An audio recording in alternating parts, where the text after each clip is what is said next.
Hi, my name is John DeBach, and in this video, I'm going to be talking about masculinity. Now, some people who know me in my personal life don't think of me as a very big, rah-rah alpha male, but I want to talk about what being a real man is. Now, as someone who's worked with couples extensively for over a decade, I can tell you that true masculinity and understanding your nature as a man is very different than the crazy, toxic, horrible advice that you'll find out there from people like Andrew Tate, who I quite frankly despise. You don't have to yell, you don't have to scream, you don't have to emphatically beat your chest and do things. And so, just to prove you're a man, I'm going to break this down into 5 different qualities. Now, I wrote this speech for my son for his bar mitzvah. And after reading it, I realized, you know what? Let me make this. I'm not going to share the speech for my bar mitzvah because I don't think it's going to apply to you. Not that it's incredibly personal or anything. But there were 5 elements that were really crucial and important. And who knows, if this video gets enough views, maybe I'll write a book about it. But there's a lost art to being a man with wisdom, not with might, not with cockiness or arrogance, right? So let's go over these 5 aspects and how you can adopt, hopefully just one. Right, as I'm recording this, it's January 2nd, and 2025, and thinking about life goals, maybe you can adopt one of these to take on, and if it goes well and becomes second nature, you can move on to the second, third, fourth, and fifth. So the first one is all about accountability. If you have a hard time owning up to where you have contributed to things, usually bad, usually negative, right? But even positive in some cases. If you have a hard time saying, you know what, I did that, I own up to it, and that was something I need to work on. If you don't have accountability, you don't have a sense of ownership in things, you're missing the mark, right? I have a son, and every time I say, why'd you do that? He says, I didn't do it, or you're not going to be. That sense of defensiveness is completely counterproductive to building relationships and growing as an individual. And when I think of men, real men who have a masculine energy, they're able to lead. They're able to lead, and they're able to have connection with people. And if you're defensive, you cannot lead. And if you're defensive, you cannot connect with people, because as soon as they have a concern or a criticism, you push them away. I mean, if you think about defensiveness, it's like holding a shield and you push people away. You don't want to do that. There has to be a willingness to hear and take accountability. That's huge. So if you're the kind of person that always gets defensive or even quiet and aren't quick to say, you know what, I could do better there, that is a big Achilles heel for you, and you need to work on it as a man. By the way, feel free to share this with a man in your life who needs to hear this stuff, if you're the wife listening to this. Number 2 is humility.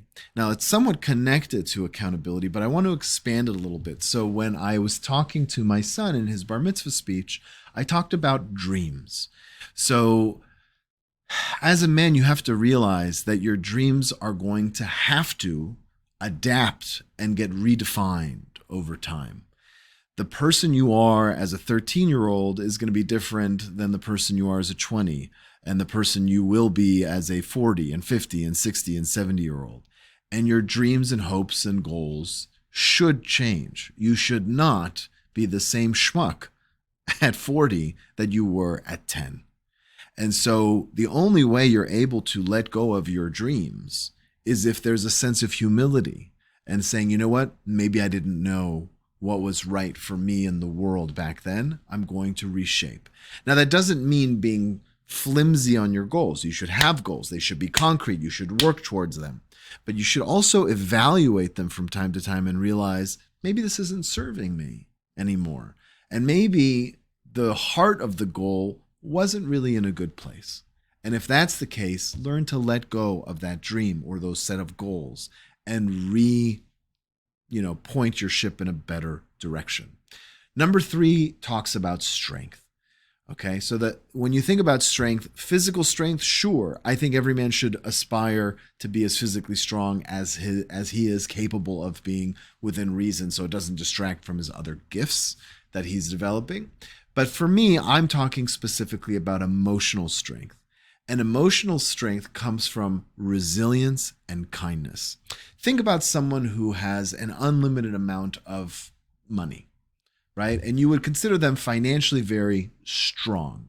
If someone were to steal $10,000 from someone who only had $10,000 in the bank, that's devastating, right? But if someone were to steal $10,000 from someone who had $100 billion in the bank, as much as it sucks and there's a violation and you might consider visiting your security measures, there's resilience there. You go, okay, we'll rebuild, right? If someone comes to you and makes a mistake, right? Let's say you're a grown man with your own child, right? And let's say the kid hits you and punches your legs and stuff, and maybe even cuts you with their toy. It's not going to kill you.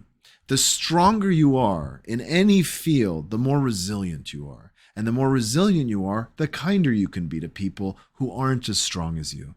So the root of kindness really comes from resilience, or the evidence of kindness comes from resilience and kindness. Don't be quick to be mean. Practice patience, resilience, and kindness. And that is the true strength of a man. Number 4 is to pursue true joy. Now, when I say true joy, I can do a whole video on this, but the core of it is that life is about pursuing joy. Americans got that right when we talked about the pursuit of life, liberty, and happiness, right? We talk about that all the time. The problem is no one ever defines happiness, right? Happiness to some people in your mind could be owning a Ferrari, right? And I'll be honest with you, I know a lot of Ferrari owners aren't that happy and they sell their Ferrari. So what is true joy? True joy are things that last and grow over time. And fleeting happiness are things that are temporary. Now, you can have room for both. The core of it is you have to do the fleeting stuff in very strict moderation. There's only so much steak you can eat. There's only so much candy you can eat. Now, a little bit to boost your energy and reward yourself is fine, right? But the more of the fleeting, instant, quick happiness that you have, the more it rots you. The more candy you have, the more your teeth rot. Whereas true joy are things that grow over time, like family or education. The smarter you get, the more intelligent you are, the more you are able to appreciate life. The stronger you build your family and your relationships, the more your life becomes deeper and meaningful over time.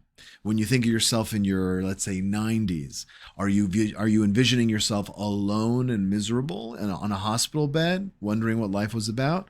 Or do you hope to be surrounded by people telling you how much of an impact you've made on them and how they'll miss you? The things that last are where joy comes from. And finally, the 5th quality is to turn and trust in something bigger than yourself. Now, being completely candid, I was a rabbi at one point, and I'm still somewhat religious as a Jew and have a very personal relationship with God. It's as real to me as my relationship with my parents or my wife or my children. But that's me, okay? And if that's not you, that's fine. I would say that God is for everyone, even the atheists out there, and so maybe you haven't done enough spiritual diving. But if you're against that, I don't want you to be turned off by the idea of trusting in something bigger than yourself. It could be humanity. You look at someone like Elon Musk, right? I think he's developing space and Mars, and he's doing all these, renewable energy things, not because he's trying to get more and more money. He kind of won that game. If we were playing Monopoly, we'd all have folded by now, and Elon Musk would be running around with all the hotels, and that's it. It's not really about that. For him, it's about humanity. What's next for people after he's gone?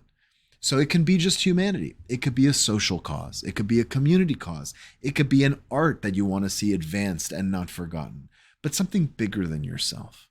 Because if life is about you, there's a tendency to look inward. And when you look inward and you see the holes in your personality and you see the holes and flaws, because we're all human and we have them, there's a tendency to spiral down into depression. And you can't be depressed as a man, not long term. Because when you're depressed, it becomes a very selfish endeavor of trying to dig yourself out of depression. And in that way, depression is incredibly selfish. And men can't be selfish, because if you're selfish, you can't take accountability. And if you're selfish, you can't have humility. Not real humility. You can have self-loathing, but not humility. You can't have strength because you're too busy trying to tend to your own wounds. There isn't room for kindness. You have no resilience. And you can't pursue joy because you're stuck in a rut. So you have to work on getting out of there. And the way to do that is to believe and work at something bigger than yourself. Those are the 5 pillars of becoming a man and being comfortable being a man in a way that not only can you do at 10 or 5 years old, but you can keep consistent in that into your 90s and beyond. I hope this was helpful. I know it's been helpful for me in terms of leading my life. And whenever I get off track, I look at these 5 things and wonder, what am I really doing wrong that I can't absorb it? And if you're a man and you have these 5 things, you'll find that joy comes naturally. I wish you all the best in your endeavors. Thanks for watching.